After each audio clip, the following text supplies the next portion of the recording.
আসসালামু আলাইকুম।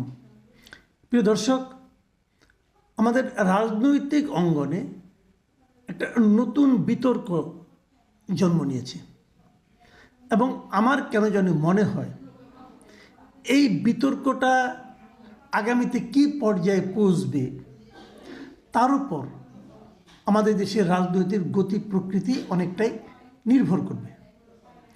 এর শুরুটা হয়েছে বিএনপির মহাসচিব মিস্টার মির্জা ফখরুল ইসলাম আলমগীরের দুটো কথার উপর ভিত্তি করে। উনি বিবিসিকে একটা ইন্টারভিউ দিয়েছেন। সেই ইন্টারভিউতে উনি কী বলেছেন, আমি আপনাদের ইন্টারভিউর প্রশ্নগুলো একটু পড়ে শুনে আপনারা নিজেরাও একটু উপলব্ধি করতে পারবেন। তাকে প্রশ্ন করা হয়েছিল যে এই সরকারের মেয়াদ নিয়ে অনেক কথা হয়েছে এবং নির্বাচন পর্যন্ত তো এই সরকারের মেয়াদ থাকবে, এটাই সবার ধারণা। এই হলো বিবিসির প্রশ্ন। মানে বিবিসি জানতে চেয়েছে যে নির্বাচন হওয়ার আগ পর্যন্ত এই সরকার থাকবে, এটাই সবার ধারণা। তার মানে এই সরকারের অধীনে একটা নির্বাচন হবে, এটাই বিবিসি বলতে চেয়েছে। এর উত্তরে মির্জা ফখরুল যে কথাটা বলেছেন, কথাটা খুবই সিগনিফিক্যান্ট। তিনি বলেছেন যদি সরকার পূর্ণ নিরপেক্ষতা পালন করে তাহলেই তারা নির্বাচন কন্ডাক্ট করা পর্যন্ত থাকবে, তা না হলে তো নিরপেক্ষ সরকারের প্রয়োজন হবে। কথাটা খেয়াল করেন। তার মানে উনি বলতে চাচ্ছেন যদি এই সরকার পূর্ণ নিরপেক্ষতা পালন করতে না পারে তাহলে নির্বাচন কন্ডাক্ট করা পর্যন্ত এই সরকার থাকতে পারবে না। মানে তখন নির্বাচন করার জন্য নতুন একটা সরকারের দরকার পড়বে। তাহলে এখন প্রশ্ন হচ্ছে যে কেন এই সরকার পূর্ণ নিরপেক্ষতা পালন করতে পারবে না, এ কথাটা তার কেন মনে হলো? হ্যাঁ, উনি সেটারও অন্য একটা প্রশ্নের জবাবে উনি এই কথাটা কিন্তু বলেছেন। তিনি বলেছেন নিরপেক্ষতার প্রশ্ন আসতে পারে, কেননা এখানে আমরা জিনিসটা লক্ষ্য করছি যে ছাত্ররা একটা রাজনৈতিক দল তৈরি করার কথা চিন্তা করছেন। সেখানে যদি ছাত্রদের প্রতিনিধি এই সরকারে থাকে তাহলে তো নিরপেক্ষ থাকতে পারবে না, ওইটা হচ্ছে সম্ভাব্য কথা।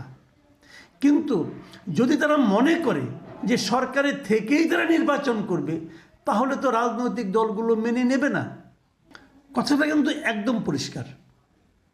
মির্জা ফখরুল যে কথাটা বলতে চেয়েছেন সেটা হলো যদি ছাত্ররা একটা রাজনৈতিক দল করে এবং একই সঙ্গে যদি ছাত্ররা সরকারেরও পার্ট হয়, অলরেডি তো আছে 3 জন তো ছাত্র প্রতিনিধি সরকারের অংশ, তাই যদি হয় তাহলে তো সেটা নিরপেক্ষ থাকলো না।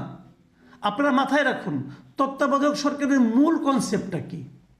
তত্ত্বাবধায়ক সরকারের মূল কনসেপ্টটা হলো যে নির্বাচন অনুষ্ঠিত হবে এমন একটা সরকারের অধীনে, মানে নির্বাচনের সময় এমন একটা সরকার দায়িত্ব পালন করবেন যারা প্রত্যক্ষ অথবা পরোক্ষভাবে এই নির্বাচনের অংশ হবেন না। মানে তাদের কোনো প্রার্থী নির্বাচনে থাকবে না অথবা কোনো প্রার্থীর পক্ষে তারা কোনো ধরনের ভূমিকা পালন করবেন না। এই হলো তত্ত্বাবধায়ক সরকারের মূল কনসেপ্ট। এখন যদি এই সরকারে যারা আছেন, যেমন যে 3 জন ছাত্র প্রতিনিধি আছেন, তাদের মধ্যে কেউ একজনকে দেখলাম উনি বলেছেন যে উনি আর বৈষম্যবিরোধী ছাত্র আন্দোলনের সঙ্গে নেই, এটা বলেছেন উনি। কিন্তু ওনার আচার আচরণ কি তা প্রমাণ করছে না। ওনাদের আচার আচরণে মনে হচ্ছে যে বৈষম্যবিরোধী ছাত্র আন্দোলন বলেন, জাতীয় নাগরিক কমিটি বলেন, এদের কর্মকাণ্ডের সঙ্গে তারা সরাসরি জড়িত। তারা ফেসবুকে সোশ্যাল মিডিয়ার মাধ্যমে তারা কিন্তু এগুলো এদের পক্ষে কথা বলছেন। এবং তারও যে বড় কথা, তাদের যে এলাকা আছে বাংলাদেশে বিভিন্ন এলাকায়, যারা যেখানে এলাকায় থাকেন, যার যেখানে বাড়ি, সেখানে যদি আপনারা ওখানকার লোকজনকে জিজ্ঞাসা করেন আপনারা জানতে পারবেন সে এলাকায় কিন্তু তাদের নির্বাচনে অংশ নেওয়ার জন্য এক ধরনের প্রস্তুতি ওখানকার মানুষ দেখতে পাচ্ছে। তাহলে তারা কিভাবে নিরপেক্ষ থাকবেন? তাহলে এই সরকারের উপর নির্বাচনের দায়িত্বটা কিভাবে দেওয়া হবে? এই যে কথাগুলো, এই যে সমস্যাগুলো, এই প্রশ্নগুলো কিন্তু, এই সন্দেহগুলো কিন্তু মির্জা ফখরুল ইসলাম আলমগীরের কথা স্পষ্ট হয়ে গেছে। এবং সেই বিবেচনায় মির্জা ফখরুল ইসলাম আলমগীরের কথাগুলিকে আপনি কিন্তু উড়িয়ে দিতে পারেন না।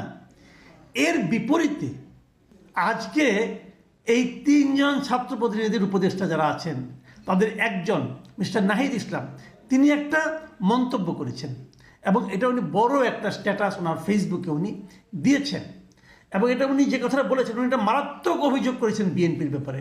উনি বলার চেষ্টা করেছেন যে বিএনপি মহাসচিবের নিরপেক্ষ সরকারের দাবি আরেকটি ১/১১ গঠনের ইঙ্গিত। মানে বিএনপির মহাসচিবকে নিরপেক্ষ সরকারের কথা বলেছেন, এটা নাকি আরও একটা ১/১১ গঠনের ইঙ্গিত, এটা নাহিদ ইসলাম অভিযোগ করেছেন। আমি নাহিদ ইসলামের কথাগুলো আপনাদেরকে পড়ে শোনাতে চাই এবং একটু ব্যাখ্যাও করতে চাই। নাহিদ ইসলাম লিখেছেন যে আমরা চেয়েছিলাম ফ্যাসিবাদ বিরোধী রাজনৈতিক দলগুলো ও নাগরিক সমাজের সমন্বয়ে একটা জাতীয় সরকার। জাতীয় সরকার হলে ছাত্রদের হয়তো সরকারে আসার প্রয়োজন হতো না। জাতীয় সরকার অনেক দিন স্থায়ী হবে এই বিবেচনায় বিএনপি জাতীয় সরকারে রাজি হয়নি। কিন্তু অভ্যুত্থানের পরেই দেশে জাতীয় সরকারের প্রয়োজনীয়তা সবচেয়ে বেশি ছিল, অথচ বিএনপি জাতীয় সরকারের কথা বলছে সামনের নির্বাচনের পরে। বুঝুন, মানে উনি বলতে যাচ্ছেন যে অভ্যুত্থানের পরে অগাস্ট মাসে একটা জাতীয় সরকার দরকার ছিল এবং তার প্রস্তাব তারা দিয়েছিল, মানে ছাত্ররা দিয়েছিল, বিএনপি রাজি হয়নি এবং বিএনপি বলছে আমরা বরং নির্বাচনের পরেই হব। যদি এটা বিএনপি করে থাকে, বিএনপি মন্দটা কি করেছে? যদি একটা জাতীয় সরকার হতো, সেই সরকারটা কি নির্বাচিত সরকার হতো? হতো না তো। বিএনপি যদি নির্বাচিত সরকারের পর, নির্বাচনের পর জাতীয় সরকার গঠন করতে চায়, তাদের সমস্যাটা কোথায় আমি কিন্তু বুঝি না। কিন্তু নাহিদ ইসলাম এখানে একটা সমস্যা দেখছেন, যে কারণে নাহিদ ইসলাম পরে আবার কি বলেছেন শুনুন, আরও ওনার কথা শুনুন। তিনি বলেছেন ছাত্ররাই এই সরকার এবং বিদ্যমান বাস্তবতার একমাত্র ফ্যাক্টর, মাইন্ড ইট, একমাত্র ফ্যাক্টর যেটা ১/১১ সরকার থেকে বর্তমান সরকারকে সম্পূর্ণভাবে আলাদা করে। মানে ক্যারেক্টারের দিক দিয়ে এই সরকারটা যে ১/১১ সরকারের মতো নয়, সেক্ষেত্রে পার্থক্যটা একমাত্র তৈরি করেছে এই ছাত্ররা, এটা ওনার দাবি। বিএনপি কয়েকদিন আগে -2 আলোচনা করলেও এখন ক্ষমতায় যাওয়ার পথ সুগম করার জন্য নিরপেক্ষ সরকারের নামে আরেকটি ১/১১ সরকারের প্রস্তাবনা করছে। এ ধরনের পরিকল্পনা গণতন্ত্র জাতীয় স্বার্থের বিরুদ্ধে যাবে এবং ছাত্র জনতা কোনোভাবে এটাকে মেনে নেবে না। আমি মনে করি এটা বিএনপির বিরুদ্ধেও যাবে। উনি যেটা বলছেন, উনি কিন্তু বিএনপির বিরুদ্ধে একটা বড় অভিযোগ উত্থাপন করেছেন। সেই বড় অভিযোগটা হলো বিএনপি নাকি আরেকটা ১/১১ পরিকল্পনা করছে। আমার প্রথম প্রশ্ন, ১/১১ হলে পর বিএনপির কী লাভ? এই প্রশ্নের জবাব নাহিদ ইসলাম দিন, শুনি একটু। আর ২ নম্বর হলো, যদি এই ধরনের পরিকল্পনা জাতীয় স্বার্থের বিরুদ্ধে, গণতন্ত্রের বিরুদ্ধে, তার মানে গণতন্ত্র এবং জাতীয় স্বার্থের বিরুদ্ধে বিএনপি সমালোচনা করছে, তার মানে কেন আমি বুঝতে পারছি না নাহিদ ইসলাম বিএনপির সঙ্গে একটা বিরোধ স্পষ্ট করে তুলছেন এবং সেটাকে ইনভাইট করছেন। আমার কাছে ক্লিয়ার না। এমনকি উনি ফিনিশিংয়ে বলেছেন বিএনপি যেটা করছে এটা নাকি বিএনপির বিরুদ্ধেও যাবে, বিএনপি বিরুদ্ধেও যাবে, এটা উপলব্ধি করতে পারেন নাহিদ ইসলাম। বিএনপি নিজের বিরুদ্ধে ষড়যন্ত্র করছেন, এটা নাহিদ ইসলাম বলছেন। নাহিদ ইসলাম কি বিএনপির চেয়েও বড় বিএনপি? আমার কাছে বিষয়গুলি একদম ক্লিয়ার হয়নি। আমি জানি না আপনাদের কাছে ক্লিয়ার হলো কিনা। তবে এটা তারা যে দলবদ্ধভাবেই চিন্তা ভাবনা করেই বিএনপির বিরুদ্ধে নেমেছেন সরাসরি, তার আরেকটা প্রমাণ আমি পেলাম, যেটা হলো আসিফ মাহমুদ, আরেকজন উপদেষ্টা, ছাত্র উপদেষ্টা, তিনি একটা কথা বলেছেন। উনি ওই নাহিদ ইসলামের স্ট্যাটাসের প্রেক্ষিতে উনি লিখেছেন যে সরকারের থেকে রাজনৈতিক দলের সাথে কোনো প্রকার সংশ্লিষ্টতার বিরুদ্ধে আমরাও, মানে উনি বলতে চাচ্ছেন যারা সরকার আছে তারা কোনো ধরনের রাজনীতি করছেন না। উপদেষ্টাদের কেউ রাজনীতি করলে সরকার থেকে বের হয়েই করবে। একই সঙ্গে রাজনৈতিক দলেরও সরকারের কাজে হস্তক্ষেপ করা অনুচিত। বিভিন্ন সরকারি ও সাংবিধানিক গুরুত্বপূর্ণ পদে নিয়োগে তদবির বা চাপ প্রয়োগ করা অনুচিত। শেষের দুটো বাক্যের সঙ্গে আমি একমত যে কোনো পলিটিক্যাল পার্টি সরকারের সঙ্গে চাপ প্রয়োগ করা, সরকারকে তদবির বাণিজ্যের মধ্যে লিপ্ত হয়ে যায়, এটা অনুচিত। যদি হয়ে থাকে আপনারা অ্যাকশন নেন। আপনার সরকারের বিষয়ে কী করতেছেন? অ্যাকশন নেন। কিন্তু এর আগে যে কথাটা বলেছেন সেই কথার মধ্যে আমি কিন্তু একটু সন্দেহ পাচ্ছি। সেটা কি, যে উপদেষ্টাদেরকেও রাজনীতি করলে সরকার থেকে বের হয়েই করবে। তার মানে উনি যদি রাজনীতি করেন তাহলে সরকার থেকে বের হয়ে করবেন, মানে উনি যদি নির্বাচন করেন তাহলে সরকার থেকে বের হয়ে করবেন।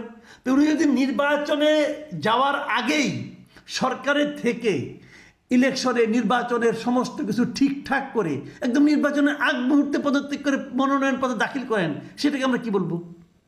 এরকম নমুনা তো আমরা দেখছি, ওনারও দেখছি। ওনার বাড়ি কুমিল্লা মুরাদনগরে অনেক খবরই তো পাই। ওনার এলাকায় উনি নিয়মিত যে কী করছেন সেগুলো আমরা খবর পাচ্ছি। কাজেই ওইটা কোনো কথা না যে আপনি এখন মাঠ ঠিকঠাক করলেন ক্ষমতায় থেকে, শেষ মুহূর্তে যে ক্ষমতা ত্যাগ করে আপনি নির্বাচন করলেন, ভাই এটাও ঠিক হবে না। মানুষকে বোকা মনে করা মনে হয় ঠিক না। মানুষ বোঝে, মানুষ অনেক কিছুই বোঝে। মানুষ যে বোঝে এটা যদি আপনারা বুঝেন তাহলে ভালো হয়। প্রিয় দর্শক, আমি জানি না সামনে কি হবে, তবে সামনে আমি একটা সরাসরি মুখোমুখি অবস্থান দেখতে পাচ্ছি দুইটা পক্ষের। এই মুখোমুখি অবস্থান আমাদের গণতন্ত্রের জন্য কতটা সুখকর হবে জানি না। আমাদের অগাস্টের যে গণ অভ্যুত্থান তার জন্য তার যে চেতনা ছিল সেই চেতনার বাস্তবায়ন কতটুকু সুবিধাজনক হবে সেটাও আমি বলতে পারবো না। তবে সামনের দিনগুলো খুব সহজে হবে না, এটা আমি বুঝতে পারছি। প্রিয় দর্শক, এখন এই পর্যন্তই। আল্লাহ হাফেজ।